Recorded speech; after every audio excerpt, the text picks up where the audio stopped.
Ampak nismo odgovorila, zakaj? Zakaj pišem? Od nekod prihaja želja. Seveda, želja prihaja. Jaz že od nekdaj imam dost, se mi zdi, da bujno domišljijo in je nekam treba to potrebo dati. To je to, no, pisala bi v vsakem primeru, tudi če bi vedela, da nikoli ne bom izdala, tudi če bi vedela, da ne bom, pišem v vsakem primeru, no, tudi ne v prvi vrsti za sebe. Vedno, tudi Tatara je bila taka, sem jo prvič napisala, sem jo napisala zaradi tega, ker sem jo hotela sama prebrati, no.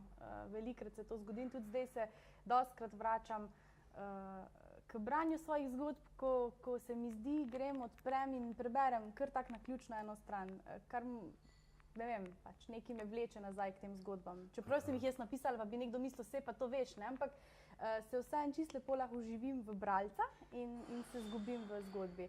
To je en razlog, zakaj. Drugi razlog pa zato, ker bi rada svoje delo predala naprej ljudem, ker bi rada, da še kdo prebere kaj takega, še posebej knjige, v katerih ni veliko knjig pri nas, posebej slovenskih knjig, teme,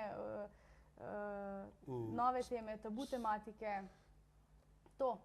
Zato, ker bi rada, da se pogovarjamo o tem, da beremo o tem, da pišemo o tem.